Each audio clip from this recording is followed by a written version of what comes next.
Muchas gracias, Juan. Muchas gracias, Antonio, por la presentación y la bienvenida. Muchas gracias a Luis Enrique por los comentarios posteriores que ya tengo ganas de escuchar. Muchas gracias, por supuesto, a la Benemérita Universidad de Oaxaca por acogerme. Efectivamente, desde que leí el Ulises Criollo Vasconcelos, tenía unas ganas imperiosas de acercarme a la ciudad en que nació, o al estado en que nació. Y, en fin, la importancia que ha tenido Oaxaca en las artes y las letras mexicanas y más allá de México, pues siempre me causó mucha fascinación por este lugar. El título de la charla, como se ha anticipado, es Las leyes de la utopía, filosofía del derecho en la ficción especulativa.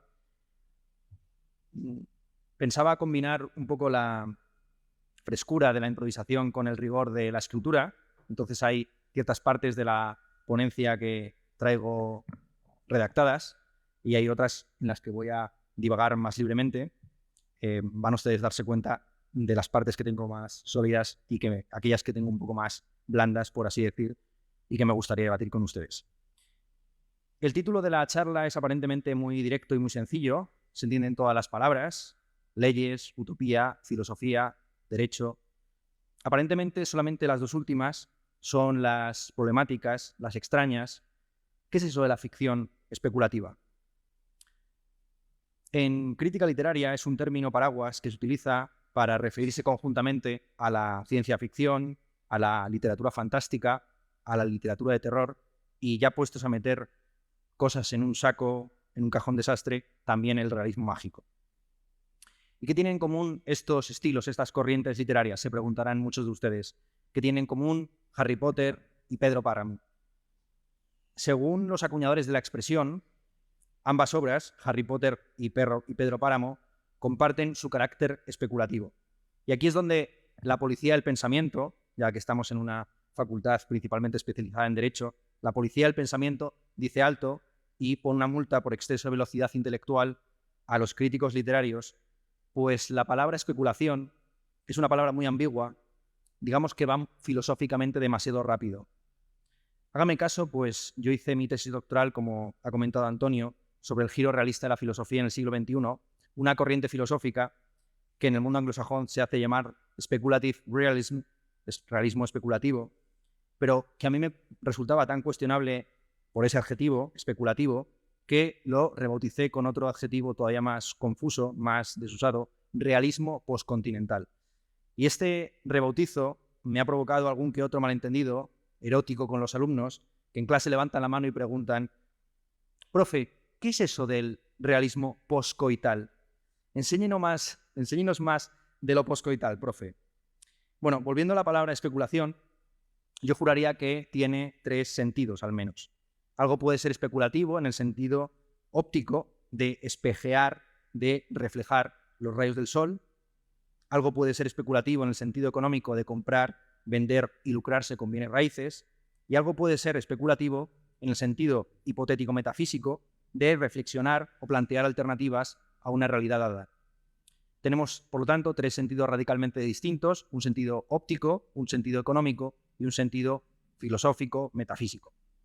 Cuando un profesor de metafísica califica a Hegel de pensador especulativo, no quiere decir que su cuerpo sea de cristal, como el licenciado Vidiera, y si mañana el presidente de México apareciera en televisión y prometiera que va a perseguir y a encarcelar a los especuladores, los filósofos mexicanos en principio no deberían tener miedo de acabar presos. En principio, al menos.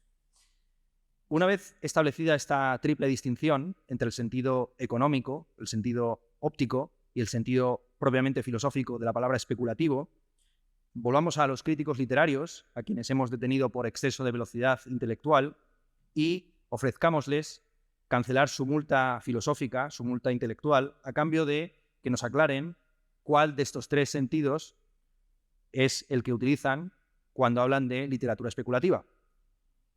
Y entonces nos encontramos con la sorpresa de que los críticos literarios, o la mayor parte de ellos, se encogen de hombros y responden que la literatura especulativa lo es al mismo tiempo en un sentido óptico, en un sentido económico y en un sentido metafísico. Y es verdad, la literatura especulativa, la literatura fantástica, de ciencia ficción, de terror y el realismo mágico es especulativa en el sentido de que refleja físicamente, ópticamente el mundo, pues sin un cierto realismo, sin una cierta verosimilitud, coherencia o proximidad con el mundo realmente existente, cualquier ficción se vuelve incomprensible. Y ello no se debe al gusto degradado del público o a los dogmas arbitrarios de una corriente estética, sino a una característica distintiva de la literatura frente al resto de las artes. Me van a perdonar este pequeño pasaje o momento estético, es mi deformación profesional. Inmediatamente volveré a cuestión jurídica o legal o relacionada con la justicia. A saber, la literatura es discreta. La literatura es discreta en el doble sentido retórico y material de que no es obscena, de que no lo dice todo y de que no puede decirlo todo, porque no está compuesta de elementos continuos, sino discretos, es decir, separables entre sí. En el resto de las artes, sobre todo en las visuales o espaciales, como la pintura o el cine, nos encontramos con elementos continuos y saturados en el sentido de que lo que se ve es lo que se es. Un cuadro consiste en sus pinceladas y en nada más. En una película, lo que no aparece en pantalla simplemente no existe. En un libro, en cambio, junto a todo lo que el autor ha escrito, se encuentra necesariamente todo lo que no ha podido o no ha querido decir o escribir. Y esta es la primera ley de la que vamos a hablar aquí, una ley que tiene la suerte de que no puede ser violada. Imaginemos una novela que empezase con aquella frase baladí que provocaba urticaria en Paul Valéry, el poeta francés. La marquesa salió a las 5. Esta era una de las frases que decía Paul Valéry, que era obscena, ridícula. Él prometió nunca escribir una novela porque le parecía que estar escribiendo este tipo de frases casi de parvulario, de bachillerato, pues no merecía la pena, ¿no? La marquesa salió a las 5. Así podría empezar perfectamente una novela de 1000 páginas. Si este novelista anti-valeriano no añade nada más, daremos por sentado que eran las 5 de la tarde o de la noche, según la división horaria usual, que el sitio del que salía a esa hora de la tarde o de la noche era su casa, y que las marquesas, en general, las marquesas, son individuos del sexo femenino de la especie Homo sapiens sapiens que detentan un título nobiliario por debajo del ducado y por encima de la baronía. Y este es un ejemplo de los mínimos presupuestos realistas que toda obra literaria debe incorporar, con las que debe lidiar y que ningún autor puede controlar porque lo pone el lector. Todo lector está llamado a rellenar los huecos de lo no dicho. Y siempre hay algo no dicho o no escrito. Imaginemos que seguimos leyendo esta novela antivaleriana, que empieza con la frase «La marquesa salió a las 5», y descubrimos que es un libro especulativo, un libro de fantasía, de ciencia ficción, de terror o de realismo mágico, y resulta que la marquesa es un insecto volador y que el sitio del que sale es el capullo o la hueva en la que se ha criado, y que las 5 refiere a las 5 patas, al número de patas o de garras del insecto. Si el autor antivaleriano quisiera arruinar el efecto sorpresa, podría haber sido más explícito, escribiendo, por ejemplo, el insecto marquesa salió del capullo a 5 patas, ¿no? El insecto marquesa salió del capullo a las 5 patas. Pero entonces surgen nuevas dudas. Si la marquesa tiene 5 patas, ¿cuántos ojos tiene? ¿De qué color es el capullo? ¿En qué país? ¿En qué continente? ¿En qué planeta? ¿En qué sistema solar? ¿En qué galaxia sucede todo esto? Si estuviéramos viendo un cuadro o una película, no nos plantearemos ninguna de estas dudas, ninguno de estos interrogantes, pues ni la pintura ni el cine pueden ser discretos. Sufren el deber de la continuidad o de la saturación. En un cuadro o en una película no se puede dejar a la fantasía del espectador el número de ojos de la marquesa ni el color de su capullo. La localización geográfica exacta es otra cosa. Juan Benet, un escritor español, tiene un texto muy bonito sobre un pasaje del Quijote, donde se dice que el Quijote, al llegar al Palacio Ducal, se sienta enfrente del cura y los duqueses se sientan a ambos lados de la mesa. Entonces, Juan Benet se pregunta en qué lado se sentó la marquesa, o la duquesa en este caso. Siempre estamos con títulos nobiliarios, los españoles nos gusta mucho esta cosa. Entonces, ¿Dónde se sentó la duquesa? ¿La duquesa se sentó a la derecha o a la izquierda del Quijote? Pues en la novela no se sentó en ninguno de los dos lados y en los dos a la vez. Pero imagínense ustedes un cuadro lo suficientemente cubista o revolucionario como para que la marquesa o la duquesa esté sentada al mismo tiempo a la derecha y a la izquierda. Una cosa es las artes, digamos, del verbo, del tiempo, que deben marcar los hitos en una línea histórica, temporal, y otra cosa son las artes del espacio, que no se pueden permitir estas licencias.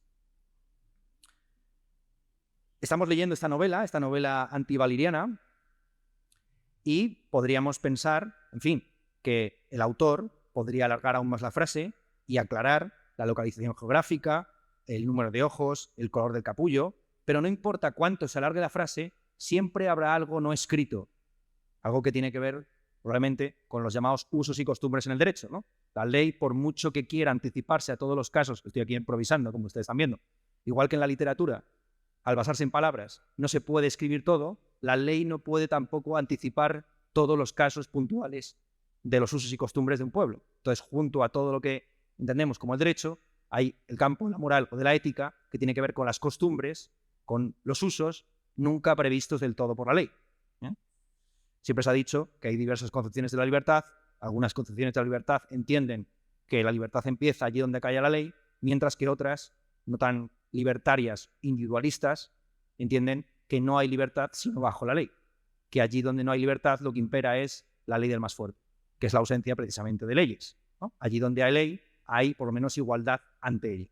Bien.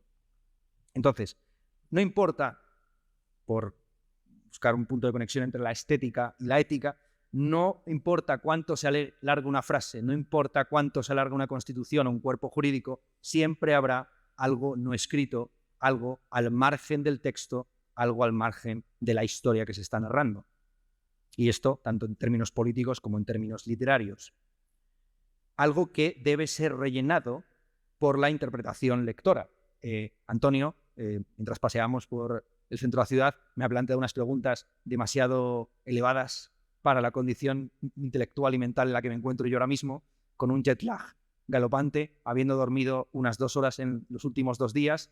Entonces me preguntaba por Mauricio Beuchat y su hermenéutica analógica y la relación de esta hermenéutica, de este filósofo, uno de los más importantes de México, por lo menos uno de los que a mí desde luego más me interesa y me fascina, con Bartolomé de las Casas, ¿no? La disputa famosa de Sepúlveda y las Casas sobre los derechos de los indígenas, y la lectura de la interpretación hermenéutica de Antonio me ha suscitado muchas reflexiones, porque efectivamente la diferencia fundamental entre la argumentación de Sepúlveda y la argumentación de las Casas tiene que ver con cómo se entiende la relación entre el texto y la realidad.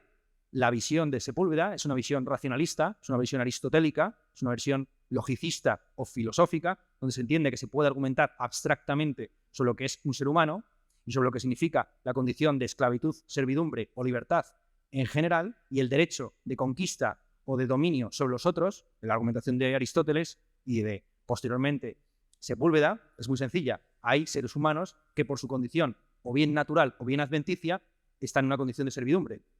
Para Sepúlveda, la condición cultural, civilizatoria o religiosa de los indígenas en el recién descubierto continente era equiparable a esa necesaria tutela religiosa y social que debían ejercer los españoles. Mientras que, y esto está muy bien visto por parte de Antonio, solamente estoy intentando desplegar su interpretación,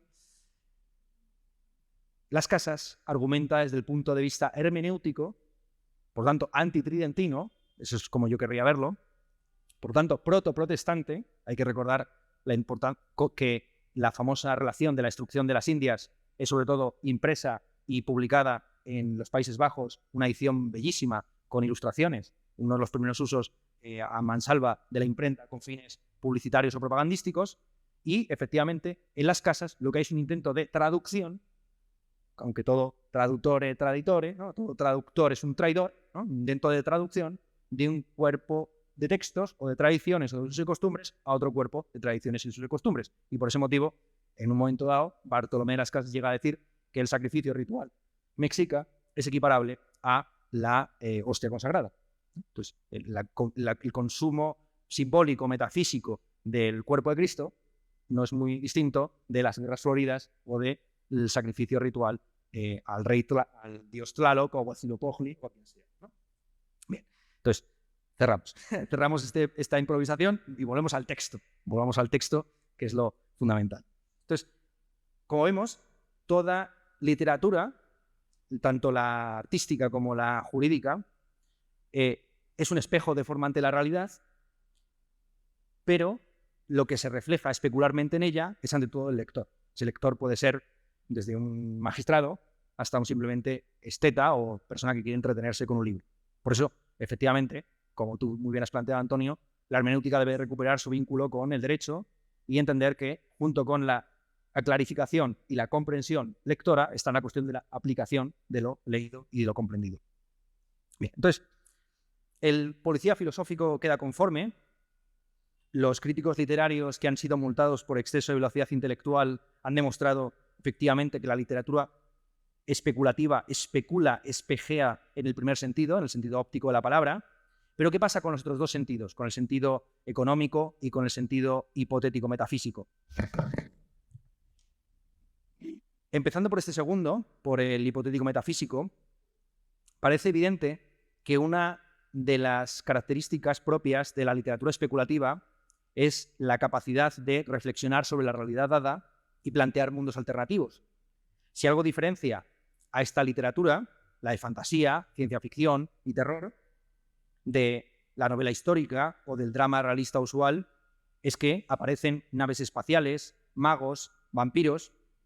Lo que caracteriza a los literatos especulativos es que no son realistas, al menos en lo que escriben, pues como hemos visto, todo autor es realista en aquello que no escribe. Todos somos realistas sobre lo que no está escrito. Esta caracterización sería muy fácil, por un lado la literatura realista, por otro lado la literatura especulativa, si dentro de la literatura especulativa solo estuviera la ciencia ficción, la fantasía y el terror. Pero ahí tenemos, como un elefante dentro de la cacharrería, el realismo mágico. Dejando de lado los debates sobre el adjetivo, si deberíamos hablar de realismo mágico o de realismo alucinado o de lo real maravilloso, preguntémonos cómo puede ser un escritor a la vez realista y especulativo en aquello que escribe. Y vayamos un poco más allá. Vale que Harry Potter plantea un mundo alternativo, Hogwarts no existe, en el andén 8 3/4 de Londres no hay un pasadizo secreto, pero ¿en qué sentido esa ficción especulativa nos permite reflexionar sobre nuestra realidad en vez de meramente evadirnos y entretenernos? ¿Acaso la reflexión crítica es sinónimo del planteamiento de alternativas? Esta batería de dudas, de preguntas, nos obliga a plantear la cuestión de la variedad y la unidad de los géneros englobados bajo la categoría de literatura especulativa. La unidad y variedad de la literatura especulativa, cuyos dos pilares principales son la fantasía y la ciencia ficción, se puede caracterizar con una frase muy sencilla. A saber, la ciencia ficción convierte lo improbable en posible, mientras que la fantasía convierte lo imposible en probable.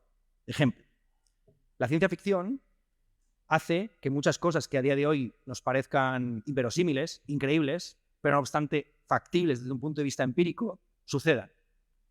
Por ejemplo, colonizar Andrómeda.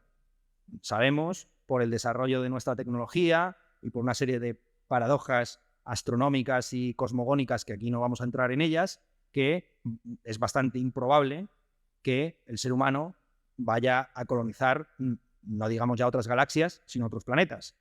Todo lo que plantean los locos de Silicon Valley y de el centro Kennedy en Florida son locuras metafísicas fruto de la Guerra Fría y sus, y sus consecuencias o sus efectos retardados. Pero la ciencia ficción convierte efectivamente lo que es improbable en posible. Es improbable que colonicemos Andrómeda, pero sin embargo eso se vuelve posible en ciertas ciencias ficciones de carácter astronómico. La fantasía, sin embargo, hace lo opuesto o algo invertido.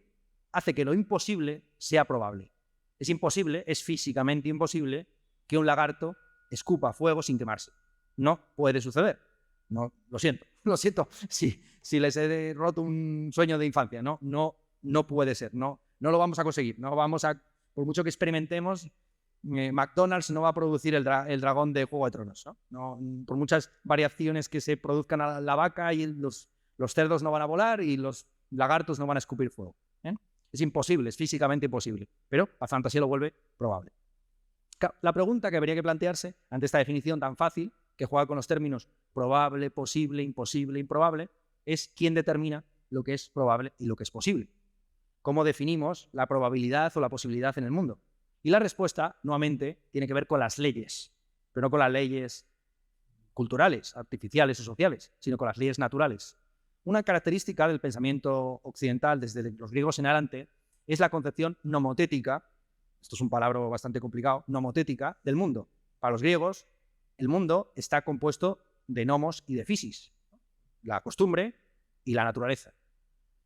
Para algunos, la relación entre esos dos términos es totalmente antagónica, es la visión típica de los sofistas. Por un lado, la naturaleza tiene sus principios de generación y destrucción que no afectan para nada a las costumbres más o menos artificiales, regidas por la retórica y por el derecho de gentes en el día a día. Sin embargo, la tradición racionalista griega sostiene que la naturaleza también tiene ley, y que hay una serie de leyes naturales y que los objetos obedecen o caen bajo o son casos de una ley, ¿no? Fíjense, estos términos son puramente jurídicos, ¿no? Un bolígrafo que cae a una determinada velocidad es un caso que obedece una ley, como si fuera una especie de ciudadano de una república físico-química universal. ¿De acuerdo?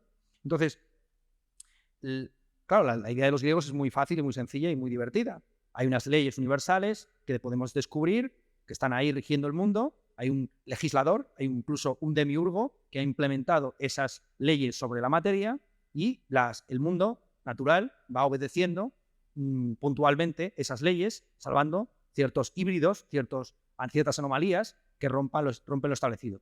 Pero la historia de la ciencia demuestra que estas leyes, igual que son a veces fijas, pueden mutar, y de hecho han mutado. ¿Es posible o es probable viajar más rápido que la luz? Pues dependiendo de si le preguntan a Newton o a Einstein, la respuesta será una u otra.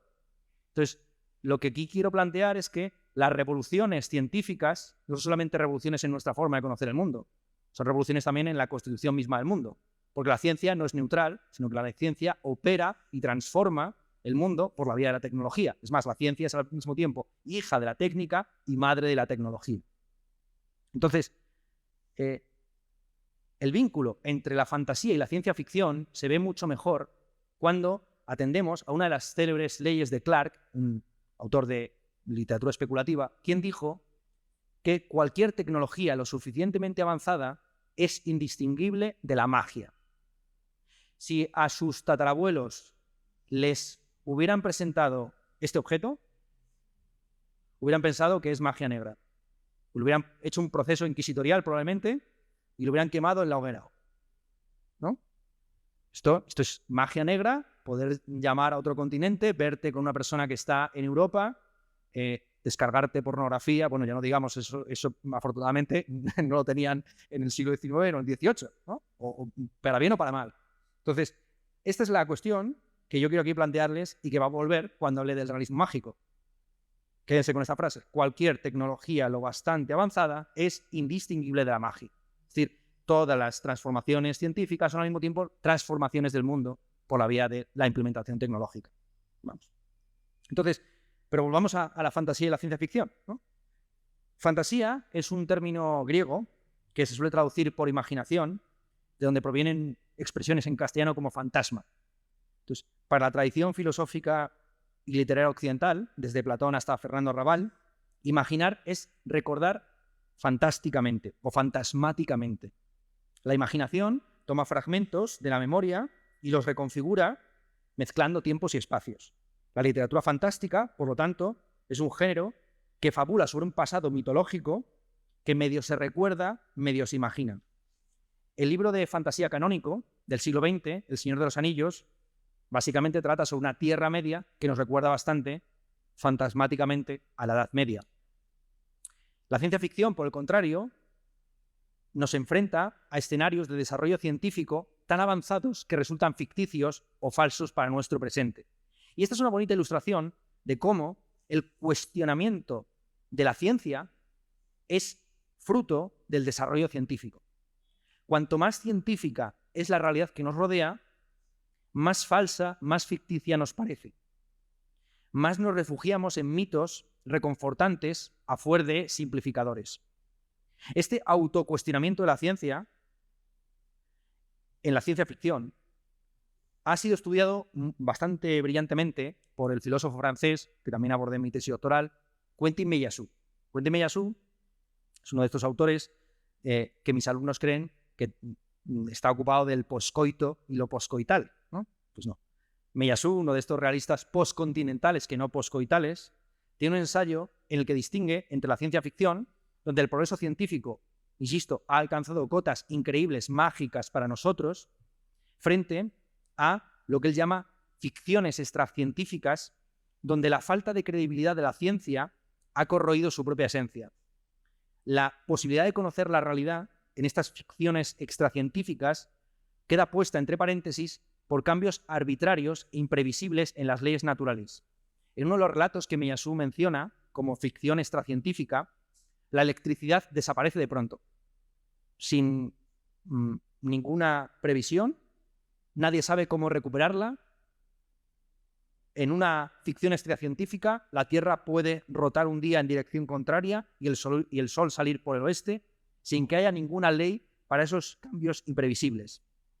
En los mundos de ficción extracientífica hay sujetos conscientes como nosotros, pero nadie sabe si puede conocerse la realidad. Es una visión totalmente opuesta, ¿no? En la ciencia ficción, la ciencia ha avanzado tanto que nos parece ficticia. En la ficción extracientífica, estamos ante mundos donde la ciencia no es posible. Donde no es posible, no sabemos ni siquiera si podemos conocer o no el mundo. Meillassoux propone un tercer tipo de mundo. Tenemos mundos en los que la ciencia y la conciencia son posibles, ¿no? Que son los mundos de ciencia ficción. Tenemos mundos en los que existen seres conscientes como nosotros, pero no conocen el mundo científicamente. Y Meillassoux dice, ¿cómo sería una ficción en la que no hubiera ni ciencia ni conciencia? ¿No? Donde no hubiera ni sujetos conscientes ni posibilidad de conocer científicamente el mundo. Y dice lo siguiente, en un mundo de este tipo, siempre podríamos imaginar una ley oculta que existiese debajo del aparente desorden de las crónicas naturales. Pero en ese mundo, los que se empeñasen en buscar tal ley secreta debajo de las absurdas variaciones de la naturaleza, parecerían tan excéntricos o vanos como los que en nuestro mundo todavía intentan encontrar una ley cuantitativa capaz de explicar y predecir el curso de la historia humana. Entonces, la pregunta que quiero plantearles es, ¿y si vivimos en un mundo en el que no existe ni la ciencia ni la conciencia? Pues bien, ese tipo de mundos, en los que aparentemente hay ciencia y conciencia, pero en realidad no la hay, me parece que son los mundos abordados por el realismo mágico. En el realismo mágico sucede no que la tecnología haya avanzado tanto que nos parezca magia, sino que el mundo realmente existente está más allá de la ciencia y de la conciencia. Digamos que el realismo mágico cumple la petición de mayo del 68, el francés, de ser realistas y pedir lo imposible. Y es que en Hispanoamérica, el encuentro con Hispanoamérica, el encuentro con el continente americano, es la mayor de las revoluciones epistemológicas que transforma no solamente nuestro conocimiento del mundo, sino la realidad misma. El descubrimiento de un nuevo continente no es simplemente un conocimiento añadido, sino un cuestionamiento total de la concepción heredada del Renacimiento, según la cual los clásicos lo sabían todo. Los clásicos no lo saben todo, los clásicos están perdidísimos. Los clásicos ignoraban por completo ni Aristóteles ni Platón sabían nada del continente americano. Entonces, no en balde, el realismo mágico es un producto literario típicamente iberoamericano frente a la fantasía y la ciencia ficción que canónicamente, sobre todo, son conocidas por sus encarnaciones anglosajonas. Muy rápidamente, yo les diría lo siguiente. La fantasía y la ciencia ficción son literaturas compensatorias construidas desde el mundo anglosajón como un premio de consolación por no haberse encontrado con América. Los que no se encontraban con América tuvieron que soñar, fantasear, imaginarse que se encontraban con otros continentes o con otros mundos, o que mejor aún, creaban otro continente que es el continente del futuro. Los españoles y los portugueses han tenido la suerte de encontrarse con un continente real. Nosotros vamos a encontrarnos con un continente imaginario, pero que vamos a hacer real, que es el mundo del desarrollo científico o el mundo del pasado convertido en fantasía actual. Esto se ve muy bien en un libro que yo les recomiendo mucho, Margaret Cavendish. Margaret Cavendish es una autora anglosajona del siglo XVII que escribió unos libros de filosofía muy importantes, estaba en diálogo con Hobbes, con Gassendi, con Descartes, y tiene un librito muy bonito que se llama El mundo resplandeciente. El mundo resplandeciente, Margaret Cavendish, muestra este carácter compensatorio de la literatura fantástica y de ciencia ficción. Es uno de los libros fundamentales, es muy interesante, porque la literatura fantástica y de ciencia ficción ha sido sobre todo desarrollada por las mujeres. Y Cavendish explica por qué. Igual que la literatura fantástica y la literatura de ciencia ficción se puede entender en clave geopolítica como un premio al perdedor por no haberse encontrado con un continente, en buena medida esta literatura está escrita por mujeres como compensación o consolación por no poderse desempeñar públicamente. Cavendish lo dice literalmente: yo como mujer no puedo conquistar continentes como Hernán Cortés o Alejandro Magno, pero puedo hacer algo mucho mejor, que es inventarme mis propios mundos, donde soy dueña y señora, impongo mi propia ley. Vamos al tema de la ley, ¿no? El tema de la ley, no entendida en términos jurídicos, sino más amplios.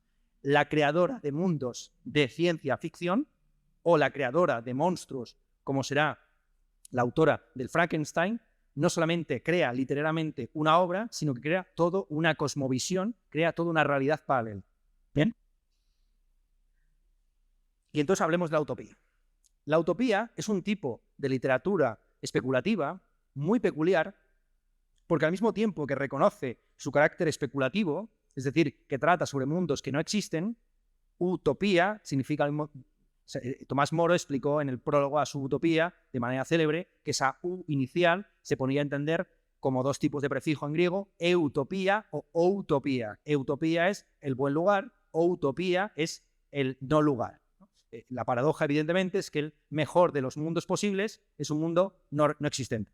Frente a las visiones leibnizianas de que vivimos en el mejor de los mundos posibles, acuérdense además de que en la caricatura que hace Voltaire de Leibniz, en el Cándido, ese mundo, el mejor de los posibles, resulta que es el dorado, ¿no? Entonces, el mejor de los mundos posibles, que es real, está en el continente realmente descubierto, y en concreto es un lugar fantasioso, imaginado y soñado por los conquistadores, donde mana oro de las fuentes.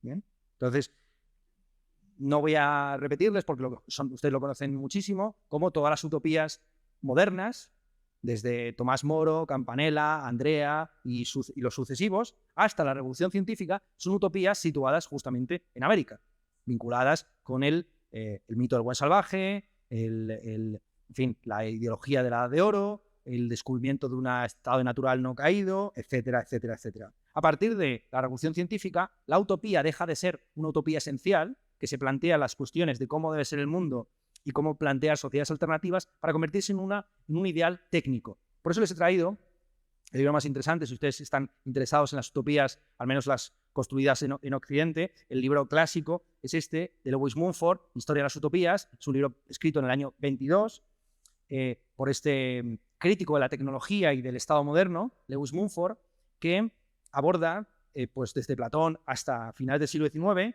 la Edad de Oro de las utopías, y sobre todo muestra este carácter técnico, artificioso y al mismo tiempo totalitario de las utopías hasta precisamente la escritura de las distopías, Orwell, Huxley.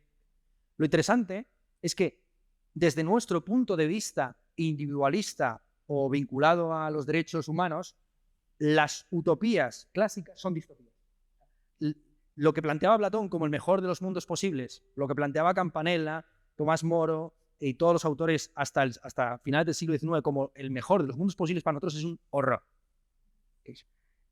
Émile Cioran, el filósofo francés, llegó a decir que la utopía es lo grotesco de color rosa. Lo grotesco de color rosa. Un sueño que es más valioso por la crítica del mundo realmente existente que por la alternativa que realmente propone, que en caso de ser llevada a cabo supondría un horror.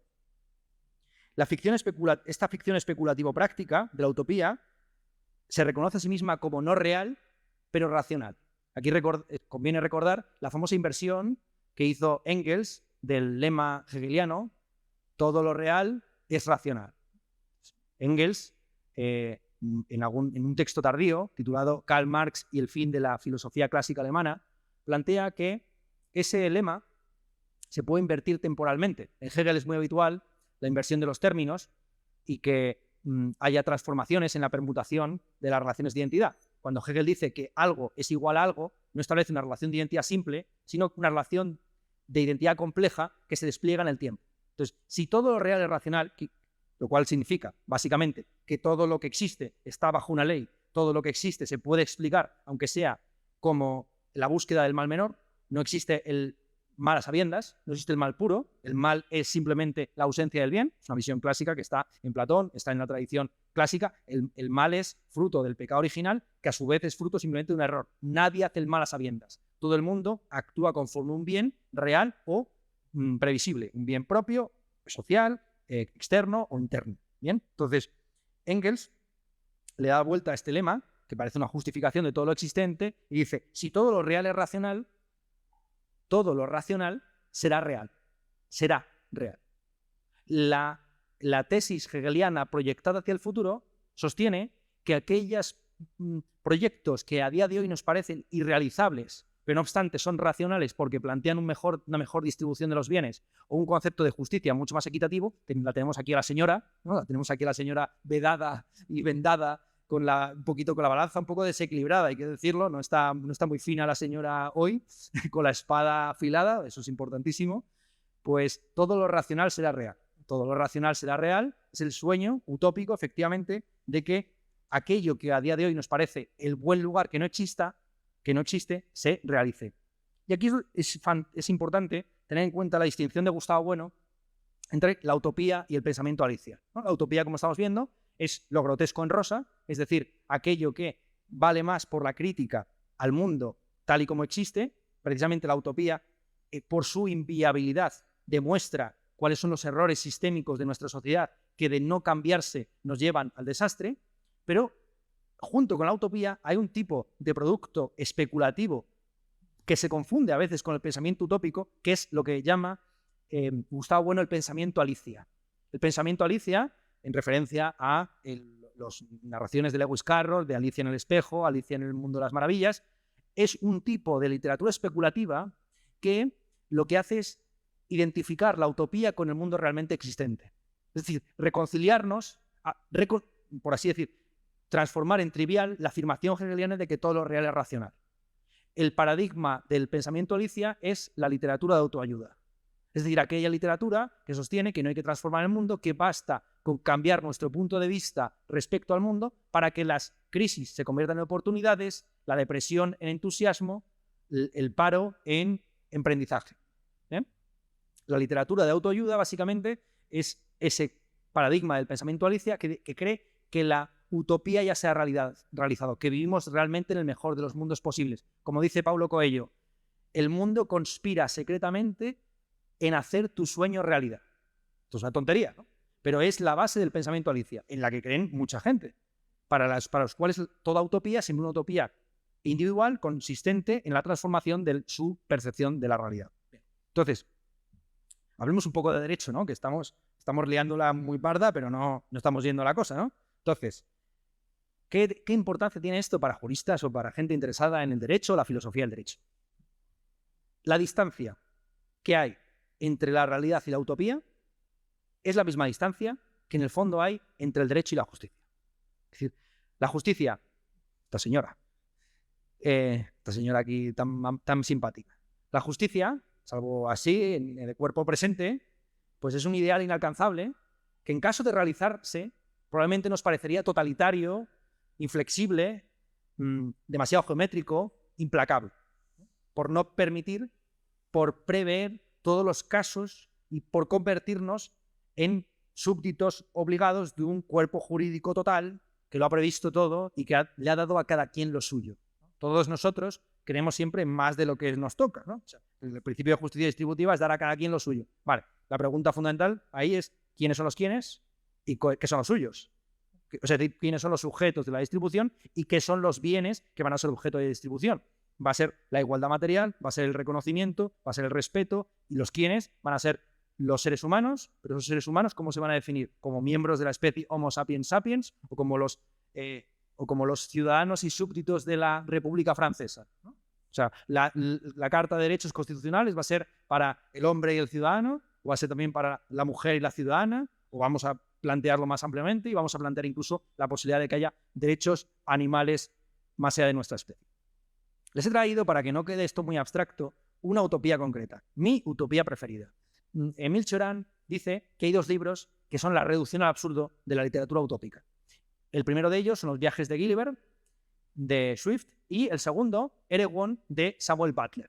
Este libro, publicado en 1872 y luego revisado a finales del siglo XIX, es un libro muy interesante para el presente en el que nos encontramos, porque ahí Samuel Butler cuenta un viaje a un mundo utópico, situado más o menos por Nueva Zelanda. Él lo escribió esto mientras estaba en la isla, en el que, entre otras cosas, se han abolido las máquinas, ¿no? Porque Samuel Butler planteaba la posibilidad de que por un desarrollo adaptativo darwiniano las máquinas empezaran a cobrar conciencia. Es más, que nosotros nos convirtiéramos en parásitos de máquinas que se reproducen a través de nosotros. Por supuesto, todo lo que tiene que ver con ChatGPT y la inteligencia artificial ahora mismo se aproxima peligrosamente a esta utopía / distopía.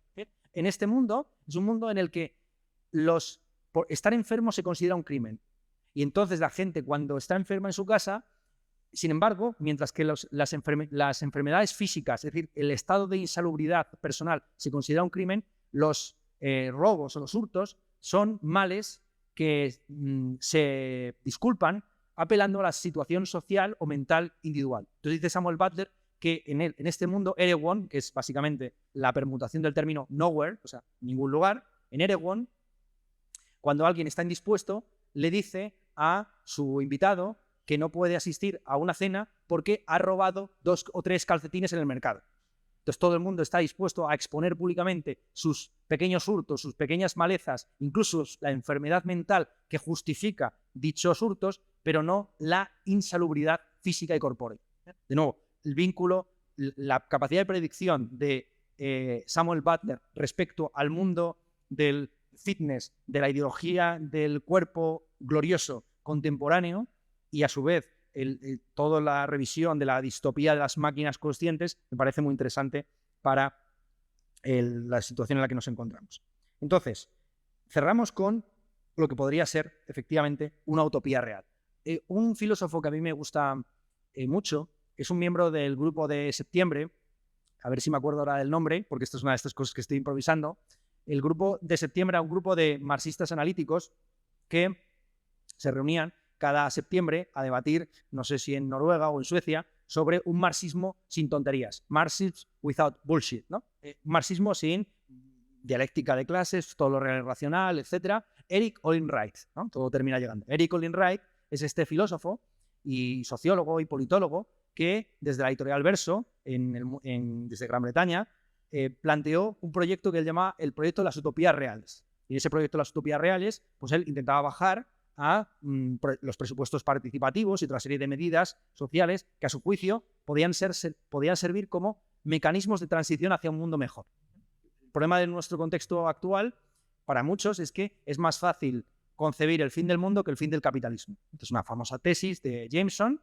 Por ese motivo estamos ante un contexto de literatura distópica. Le hemos visto todo tipo de locuras, zombies y de futuros apocalípticos, pero un mundo en el que no exista el capitalismo parece realmente inconcebible, ¿no? Nuestra capacidad de especulación y de imaginación y de creación de contextos intelectuales y sociales distintos al que vivimos parece mermada por las condiciones sociales actuales. Pues bien, me parece que un ejemplo bastante interesante de este tipo de utopías reales de las que hablaba Erik Olin Wright es justamente este proyecto, que no sabía que era el marco desde el que luego vamos a entablar la conversación con Luis Enrique, efectivamente de un mundo donde quepan muchos mundos dentro de él. Es decir, este proyecto efectivamente del comandante Marcos, del zapatismo, que es curioso verlo, engarza bastante bien con el concepto de utopía de Robert Nozick. Robert Nozick es un filósofo libertario, que tiene un libro muy conocido, Anarquía, Estado y Utopía, donde hace una crítica de John Rawls, un autor que supongo que les habrán machacado en la asignatura de Filosofía del Derecho, una crítica del concepto del principio Maximin de distribución de los bienes, y propone precisamente una utopía libertaria, donde todas las asociaciones sean libres y donde en un contexto general se permita las asociaciones y disociaciones de tal forma que en ese mundo quepan muchos mundos debajo de él. Entonces, más parecido efectivamente a una utopía real sería esa multiplicidad de mundos que siempre se da, ya sea en la realidad, ya sea en la imaginación. Y con esto les cedo la palabra. Muchas gracias.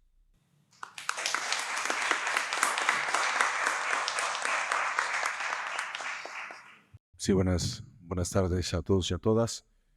Pues mi participación va a ser muy breve. En primer lugar, felicito a la Universidad Benemérita de Oaxaca, ¿sí? Por esta magnífica conferencia, por tan extraordinario y tan importante filósofo joven como lo es el doctor Ernesto Castro, ¿sí? Y porque siempre creo que uno de los ejes de la universidad tiene que ser la reflexión y reflexionar, porque esto nos lleva precisamente al análisis, a la crítica, ¿sí? Y a la inconformidad, ¿sí? A la duda, ¿sí? Estar dudando y estar insatisfechos con las respuestas posibles que diferentes pensadores nos los hagan.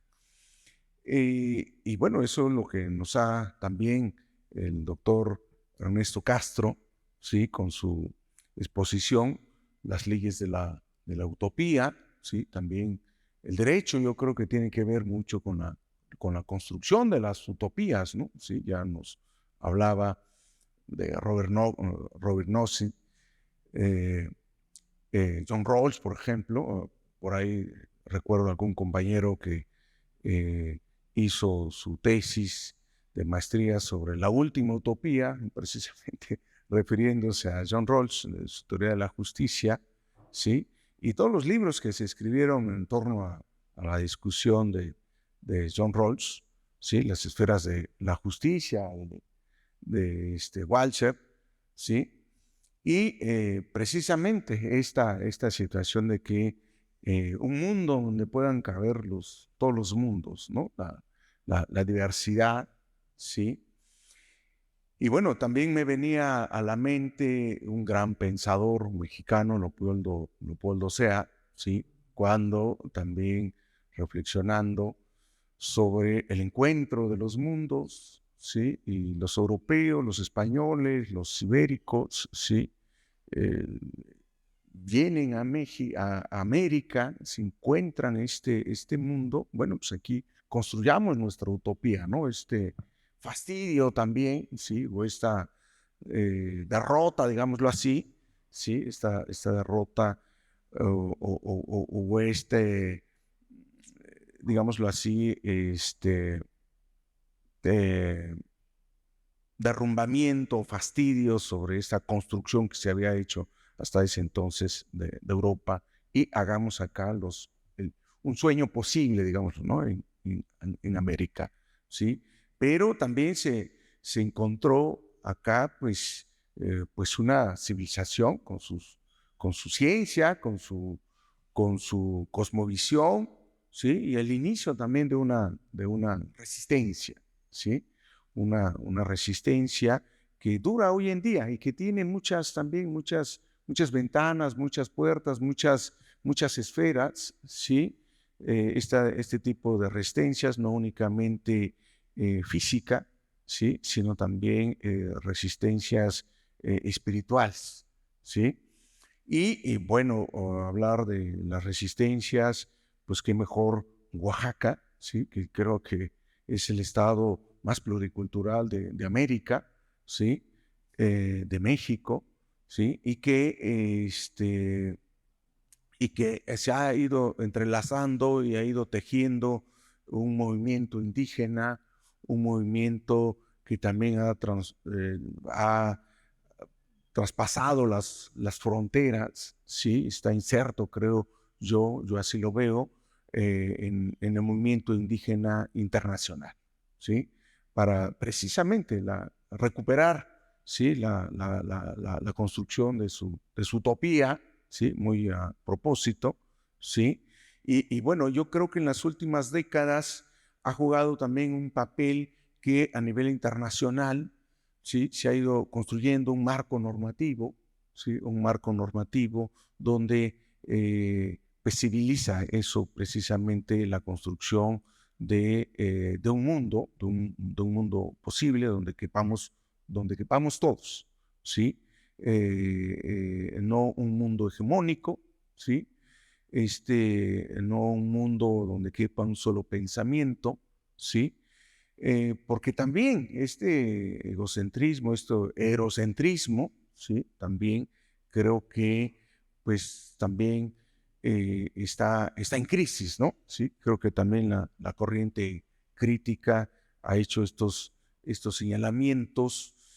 Vemos todas estas crisis climáticas, todas estas crisis que estamos viviendo en nuestro hogar, que es la Tierra, ¿sí? Que es este planeta Tierra, y que precisamente los pueblos y las comunidades indígenas, ¿sí?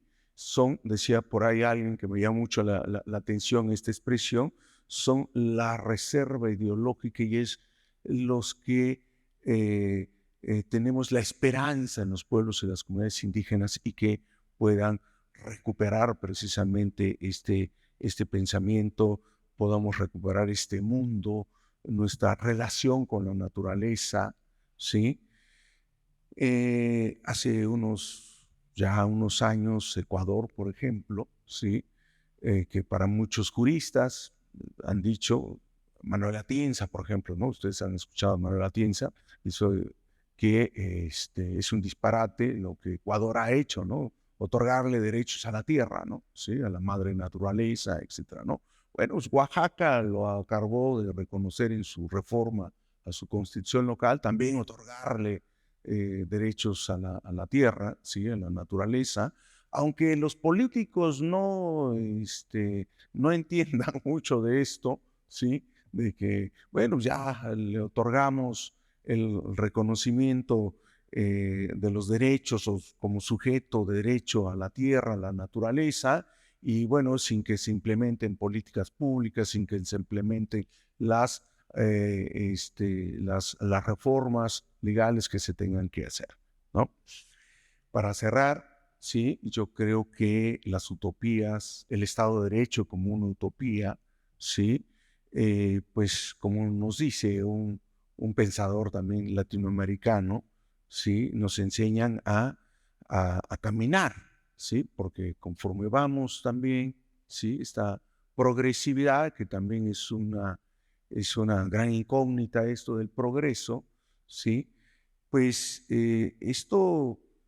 pues la utopía, el Estado de Derecho, ese mundo feliz, etcétera, se va alejando, ¿no? Sí, se va alejando. Entonces, la utopía nos enseña precisamente a caminar, ¿sí? A caminar, a ir reflexionando, a ir pensando, a ir cuestionando, y para ello, evidentemente, la filosofía es una gran herramienta, es un gran instrumento para pues, contrastar las ideas. Yo, para finalizar, ahora sí son dos finales, decía por ahí alguien que parece casi un partido de fútbol de varios finales, sí, este final, pues darle la bienvenida al doctor Ernesto Castro, que disfrute de la utopía oaxaqueña, la utopía gastronómica, ¿sí? Y bueno, ese realismo mágico como es Oaxaca, ¿sí? Con una presencia cultural, artística, como lo es Oaxaca. Y bueno, pues las utopías sí existen, ¿no? Las utopías es Oaxaca. Muchas gracias.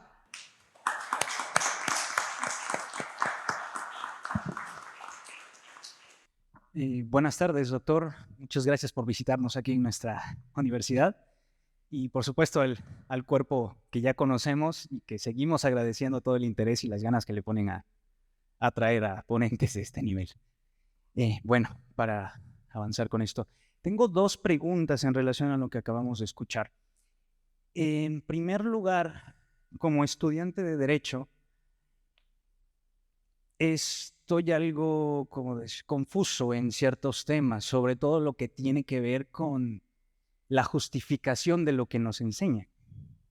Muchas veces el tope, el límite de la explicación cae en este pequeño detalle. Es que hay que saber a qué hay que aspirar. Debemos tener en mente qué es lo que queremos y hacia dónde queremos llegar. Pero eso ni me conviene ni me convence, por tanto no lo creo. ¿A qué voy con esto? Si la utopía es la receta para ser mejor, nos estamos diciendo que para alcanzar un mejor lugar o un mejor mundo debemos vivir en la fantasía, porque mi postura personal es la fantasía ayuda en situaciones de crisis, claro, pero para evitar situaciones de crisis debemos vivir en el presente, debemos vivir en la realidad. Me encuentro con ciertas posturas de debemos cambiar hacia cierta forma de vivir, cierta forma de convivir, porque el ser humano es digno y todo lo demás, etcétera, etcétera. Dentro de esas posturas noto cierta falta de memoria de situaciones pasadas. Y no es falta de memoria de hace 20 años. Esto ha pasado, bueno, este tipo de situaciones se repiten en la historia 1000, 10,000, 5,000 cada cierto tiempo. Y aún así seguimos con la historia de debemos convencernos de un lugar mejor y demás, y olvidamos la memoria histórica. Entonces, usted como filósofo, ¿qué mecanismos de razonamiento o de crítica académica propone, sugiere para evitar caer en una de estas dos corrientes? O completamente tirarnos hacia la utopía de querer un Estado socialista que nos dé todo, olvidando que todo cuesta. Y también del otro lado, para no caer en el exceso de que todo es fruto del trabajo y si no lo trabajas no lo tienes, porque, bueno, creo que ya estamos en una civilización distinta. Esa es la primera pregunta, una sugerencia, cómo tratar estos pensamientos. Y en segundo lugar, aprovechando este tema, hay una construcción que llevo algunos años pensando que realmente todavía no logro encontrar ni pies ni cabeza a esta idea, pero en mi búsqueda de justificar o tratar de probar que el fin no justifica los medios, me encuentro con que todas las sociedades y todas las civilizaciones van a utilizar sus factores de vulnerabilidad o cualquier medio que pueda ser explotado para llegar a un fin, es decir, llámenle pobreza, falta de educación, origen indígena, color de piel, estatura, lugar de nacimiento, etc. Y todo me demuestra que sí, que el fin justifica los medios, porque todos los grupos los utilizan, se victimizan o ¿cómo es la palabra en español? Utilizan como arma esas debilidades o esas injusticias que viven. Por tanto, si el fin sí justifica los medios, las utopías, por tanto, son una cuestión antinatural al actuar humano y debemos, por tanto, ejercer una resistencia a todo este pensamiento utópico y regresarnos a los problemas reales y, sobre todo, identificar que nosotros como seres humanos no somos, como lo dice usted, no hay ni bien ni mal, simplemente somos, existimos y buscamos satisfacer nuestros intereses. Bueno, pues muchas gracias por estas dos preguntas. Antes de responderte, en fin, recalcar alguna de las palabras de Luis Enrique, me ha parecido muy pertinente, sobre todo la mención a Leopoldo Cea, Creo que de hecho el combate que historiografió Leopoldo Cea sigue siendo nuestro combate, es decir, el combate contra el positivismo. El positivismo que asoló México con el porfiriato sigue teniendo una versión contemporánea, que es el llamado pensamiento positivo. Una cosa que está un poco estudiada, pero que es fascinante de ver, es como el positivismo, que en el siglo XIX era el atenerse a los hechos positivos, el no fantasear, el ir a los datos, a crecimiento del Producto Interior Bruto, ferrocarriles, carreteras, edificios. Ese positivismo se vuelve una ideología utópica basada en el principio del orden y el progreso y se transforma a través del Segundo Comte en una ideología de la religión de la humanidad que es precisamente el pensamiento Alicia de la autoayuda contemporánea, donde para comulgar con esa humanidad universal que viene desde el pasado y llega hasta el presente, ese largo refrendo de los siglos, que es la tradición, basta con tener una actitud positiva. Si se fijan, el positivismo que en el siglo XIX era el atenerse a los hechos, hoy día es todo lo contrario, es no atenerse a los hechos y vivir en un mundo de fantasía donde uno cree que por sonreír amanece más temprano o el sol te da de cara, ¿no? Si el mundo te da limones, haz limonada, ese tipo de cosas. Bien, entonces, frente efectivamente a ese positivismo de los hechos brutos, hay que seguir reivindicando la filosofía vitalista, ese organicismo que entiende efectivamente que puede haber sujetos jurídicos no conscientes o que van más allá del individuo o de la persona canónica de la tradición antropocéntrica occidental. Efectivamente, la madre naturaleza o el coto de Doñana o cualquier los seres que van más allá de nuestra especie pueden ser sujetos de reconocimiento jurídico. Entonces, ahí precisamente en Erewhon, por cierto, hay un pasaje muy interesante porque en la utopía / distopía que él analiza están reconocidos los derechos de los animales y de las plantas, pero hay un montón de salvoconductos, entonces se permite consumir animales que han sido matados por otros animales, entonces, o que se han suicidado a sí mismos. Entonces cuenta irónicamente como un montón de cabras y de vacas que han tenido de repente impulsos suicidas y se lanzan furibundamente contra los cuchillos de los carniceros que tienen que apartarlas en el último momento para que no se... Bueno, es muy divertido, les recomiendo que lo lean, porque es también ver efectivamente como quien hace la ley hace la trampa, ¿no? que decimos en España. Bien, entonces, eso en cuanto a lo de Lezama Lima, Leopoldo Cea, y es que tengo apuntado aquí Lezama Lima, porque también otra cosa interesante que me gustaría comentar es el barroco como alternativa a la Ilustración y sobre todo al Renacimiento, porque claro, los tres cánones de la utopía y de la memoria histórica occidentales son, al final, la Ilustración, el Renacimiento y el Barroco. El Renacimiento es la idea de que todo lo bueno sucedió en un pasado. La Edad de Oro es ese pasado perdido, esa infancia, ese paraíso perdido del que hemos salido, y lo que hay que hacer es recuperar a Grecia o a Roma. Basta. Ese es el modelo renacentista refutado por el encuentro con América, básicamente.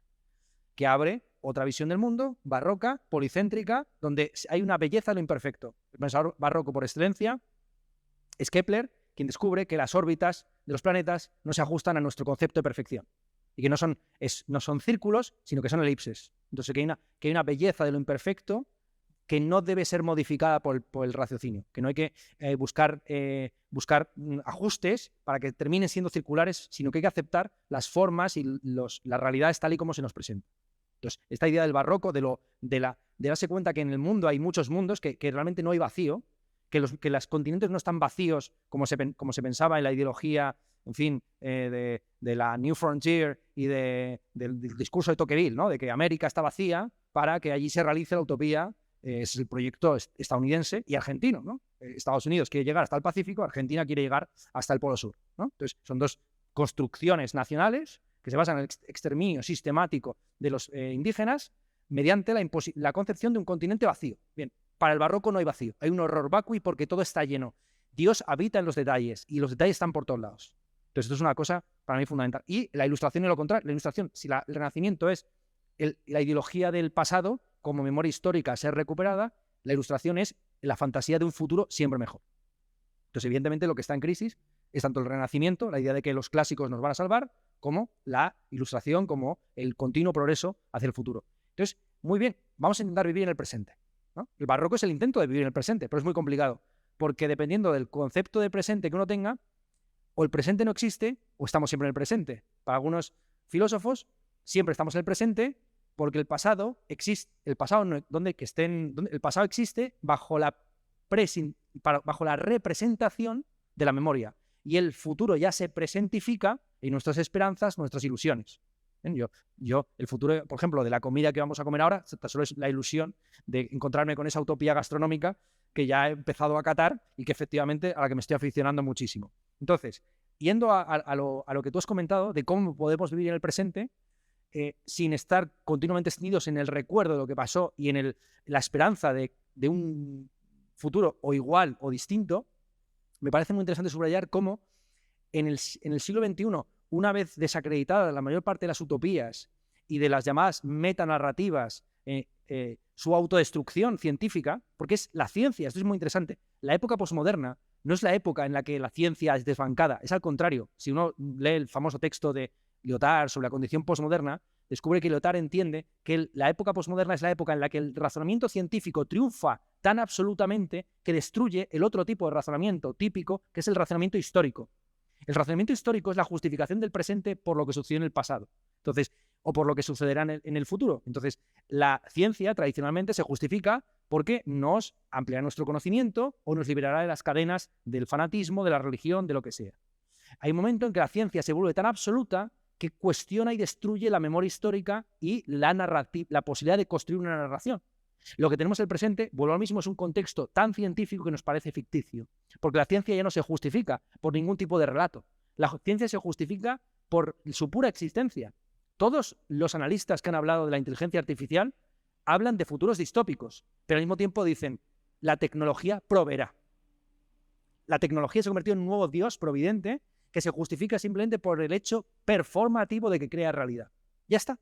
La tecnología no es que sea ni buena ni mala, es que lo que existe es lo que está sometido a tecnología. Lo demás serán vestigios, fantasías, imaginaciones, etcétera, ¿no? Entonces, muy interesante cómo en este contexto verdaderamente de positivismo tecnológico utópico, en el fondo utópico, que es que todos nuestros problemas serán resueltos por alguna tecnología presente o futura, la mayor parte de los pensamientos o de las alternativas han enfatizado la importancia también de reconciliarnos con nuestro pasado. Y esto tiene mucho que ver con Walter Benjamin y con Marx. En el famoso 18 Brumario, Marx cuenta cómo todas las revoluciones, para llevar a cabo su transformación política, se han tenido que disfrazar del pasado.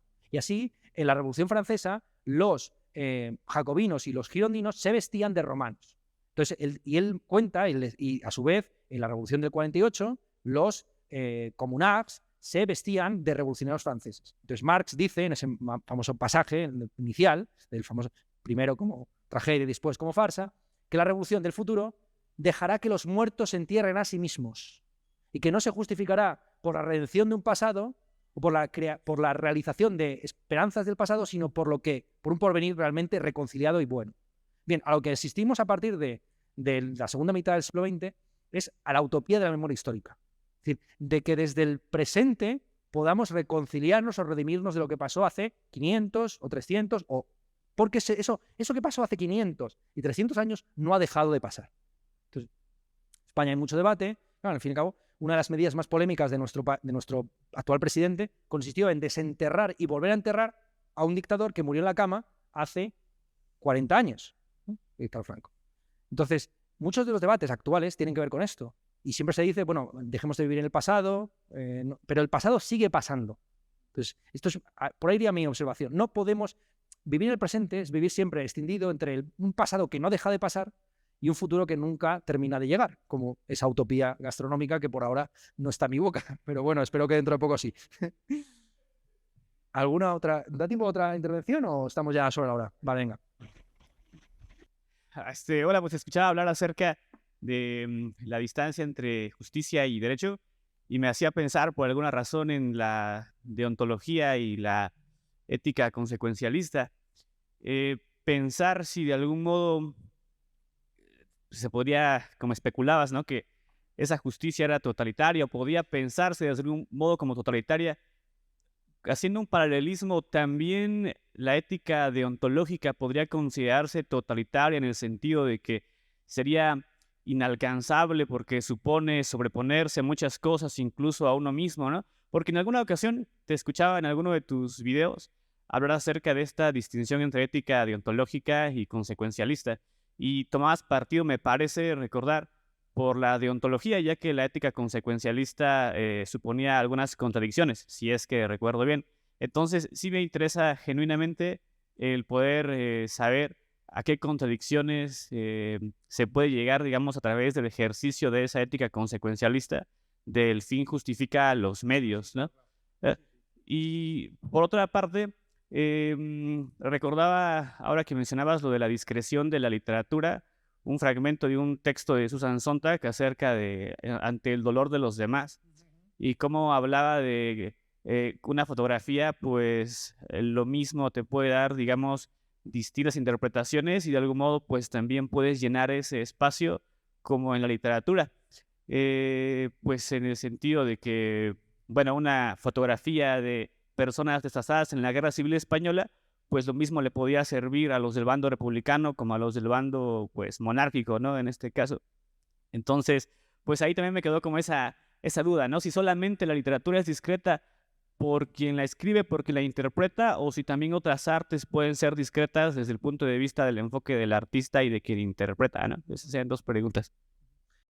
Gracias por la pregunta, que además me permite responder a la segunda cuestión que has planteado tú. Efectivamente, los fines y los medios, lo tenía apuntado, pero no me he leído a mí mismo.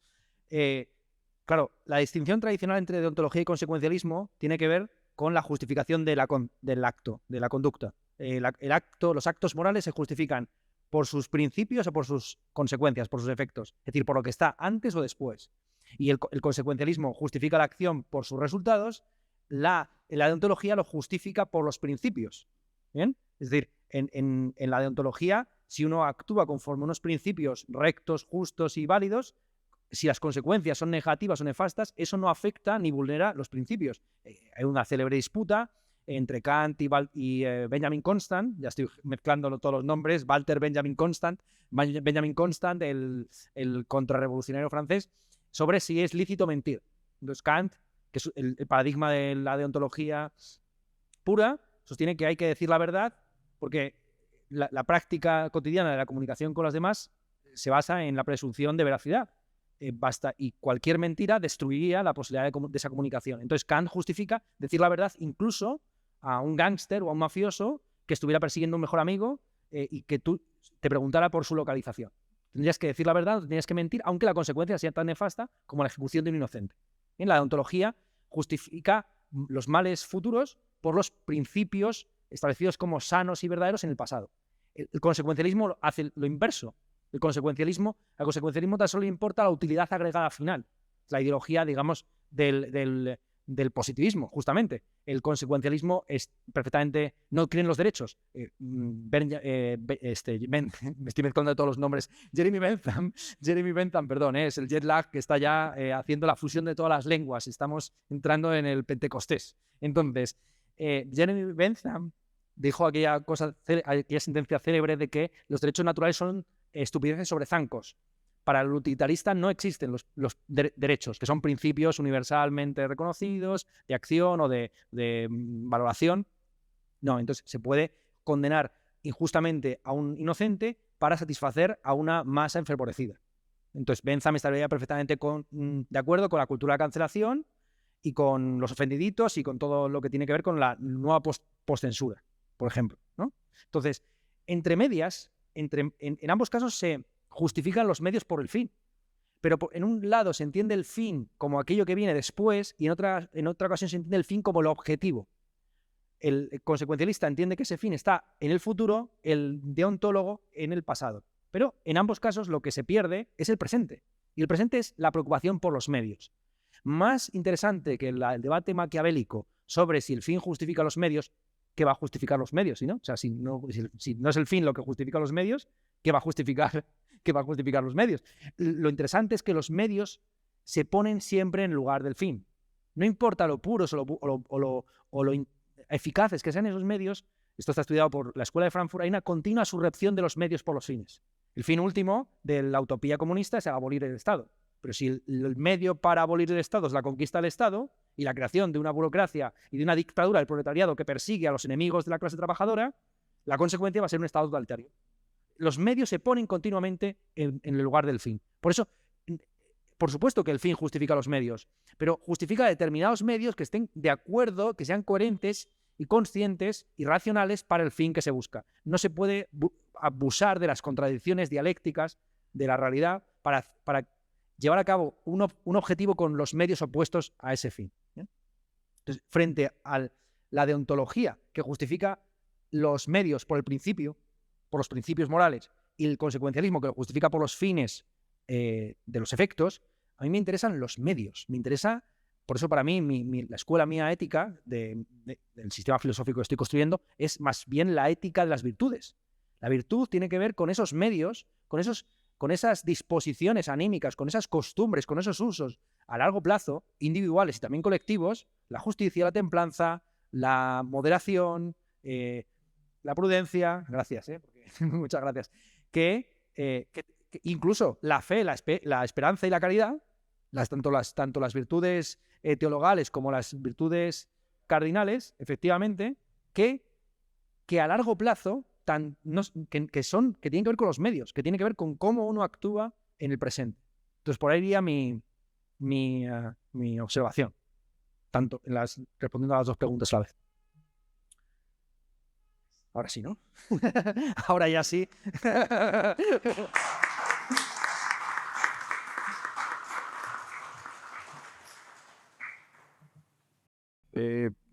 Ahí me llama mucho la atención que un tanto esta reconstrucción que se hace del pensamiento inglés, ¿no? Sobre todo el pensar en algunos utopistas, digamos, y me llama la atención sobre todo estas referencias, ¿no? Los ingleses de alguna manera construyendo una idea de la utopía como un sucedáneo, ¿no? Porque no participaron en el descubrimiento del nuevo continente. Yo recuerdo mucho que en 1992, ¿no? Cuando se da el aniversario justo del 5º centenario, ¿no? Del encuentro entre América, Europa, se dieron una serie de publicaciones, ¿no? en este contexto. Y creo que fue muy importante, ¿no? Sobre todo lo que se estuvo pensando desde México y América Latina. Hubo un ensayo muy interesante de Carlos Fuentes, el famoso espejo enterrado, y hace una reconstrucción de alguna manera de cómo, sobre todo los primeros cronistas, ¿no? en América, ¿no? Y él decía que, sobre todo Bernal Díaz del Castillo, ¿no? Decía él que había sido como el primer antecedente del realismo mágico, ¿no? Haciendo una referencia precisamente que esta documentación tan precisa, tan detallada, ¿no? digamos, de estos primeros avisoramientos de este nuevo continente, ¿no? Aunque no se lo hubiera propuesto, resultaba excesivo y exuberante como el barroco, ¿no? Y que en muchos aspectos, ¿no? ya resultaba sorprendente, ¿no? Como resultaron en su momento pues las novelas de Gabriel García Márquez, ¿no? O de Alejo Carpentier, ¿no? Que anunciaron, ¿no? en algún momento lo que fue el realismo mágico. Y en esta parte creo, él decía que la novela, ¿no? sobre todo en América Latina, era una respuesta, ¿no? A la creación también, ¿no? De esas utopías, ¿no? que se fueron construyendo al momento de llegar, digamos, a este nuevo continente, ¿no? descubierto. Él decía, no, en su gran mayoría venían en búsqueda de esa lugar ideal, ¿no? y no lo encontraron, ¿no? Y sin duda ese lugar ideal se convirtió en esa especie de Edén subvertido, ¿no? Y sin embargo, decía él, las crónicas oficiales, ¿no? Seguían insistiendo, ¿no? en la idea de que ese mundo podría quizá construirse con palabras, con retórica, con discursos, etcétera, ¿no? Pero la novela era siempre, ¿no? esa conciencia crítica, ¿no? y de alguna manera trataba de evidenciar, ¿no? lo que no se había encontrado, ¿no? o lo que no estaba referido, digamos, en esa narrativa oficial, ¿no? En esta parte creo que hay, resulta interesante, ¿no? Así como fue para los ingleses en algún momento, yo creo que desarrollar ese pensamiento utópico, ¿no? En el caso de América Latina, creo que la vertiente, sobre todo el género, ¿no? La novela como tal, ¿no? Si es que existe todavía un género así, ¿no? Que conocemos como la novela, ¿no? Ha resultado, digamos, una crítica también a esas utopías, ¿no? Es decir, en América que las hemos tenido de todo tipo, ¿no? Y que también, al igual que en Europa, ¿no? Han tenido pues frecuentemente saldos negativos. Sí, yo soy un lector apasionado de los cronistas de Indias. En mi clase de hermenéutica, precisamente, ponía el ejemplo de Bernard Díaz del Castillo, que cuando se enfrenta al templo mayor de Huitzilopochtli, escribe en su crónica: ahí estaba la mezquita de Huichilobos. La mezquita de Huichilobos. Claro, hay muchos que criticaban el eurocentrismo de pensar que aquí es una mezquita, además llamarlo Huichilobos, pero la pregunta es, ¿qué hubieras dicho tú en su lugar? ¿Qué hubieras dicho tú en su lugar? Efectivamente, es un ejemplo de traducción, toda traducción es una tradición, en el que él, con las herramientas conceptuales de las que parte, ve un templo que no es cristiano y su esquema es el esquema de la Reconquista, por tanto, lo ejemplifica o lo vincula a la mezquita y le pone el nombre que puede pronunciar, que es Huichilobos y no Huitzilopochtli. Bernardino Sahagún es otro ejemplo maravilloso, efectivamente, de ese ejercicio además de doble anotación. Vamos, para mí me fascina. Y que efectivamente está a la base no solo de la novela, que la novela además en Hispanoamérica es un fenómeno tardío y que ve mucho también del modelo anglosajón faulkneriano, pero bueno, que es muy valioso, por supuesto. Me parece muy interesante en este siglo XXI la recuperación de la crónica. ¿No? La crónica tal cual. Estoy pensando por hablar también de figuras femeninas, de Gabela Wiener en Perú, de Cristina Rivera Garza, aquí en Centroamérica, y de Malena Enríquez. Malena Enríquez en Argentina. Malena Enríquez, además, tan conocida por sus obras de ficción especulativa y de terror, donde muestra además... donde muestra además el terror real que fueron las dictaduras del Cono Sur. Tiene toda una línea de trabajos periodísticos en los que ella ejerce de cronista, de lo que se entiende como la crónica, que es un tipo de literatura periodística, además que proviene del modernismo, porque tanto Rubén Darío como Martí y muchos otros más vivieron y escribieron gracias a sus textos periodísticos, un poco despreciados o apartados en beneficio de la poesía, que era tradicionalmente el género fuerte. Entonces, sí que creo, efectivamente, que esa atención al presente, pero a un presente que no se limita, de nuevo, ni a la opinión ni a los hechos, el famoso lema de Guardian, ¿no? Los hechos son sagrados, las opiniones son libres, ¿no? Un dualismo entre lo subjetivo y lo objetivo. Parece que los hechos fueran algo puramente constatable, que no requieren de una investigación, de una contextualización, de un sentido de la relevancia, como si los hechos fueran puros y aislables. Y luego las opiniones pues son gratuitas y parece que no obedecen a nada más que al freedom of press, ¿no? A la libertad de expresión, como si fuera algo que uno expresara, es decir, sacara de dentro para afuera. Más allá de la libertad de expresión, me parece muy interesante también el deber de la impresión, es decir, cómo hay una inevitable impresión y huella que dejan los hechos en nosotros y que troquelan nuestra concepción del mundo. Y eso es justamente lo que aborda la crónica. La crónica además tiene un nombre bellísimo que enfatiza el tiempo.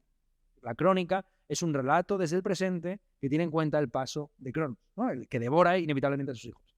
Como ya estamos empezando a ser devorados nosotros por el tiempo de esta charla. Sí, no, nos podemos seguir un rato más, pero ya las tripas están también devorando unas a otras. Pues muchas gracias por haber asistido y por haber seguido la transmisión. El día de mañana tendremos el homenaje a Octavio Paz, igual en este mismo recinto, y la transmisión también va a estar abierta, así que si pueden sintonizarnos y si pueden asistir, pues sería fantástico. Muchas gracias y hasta mañana.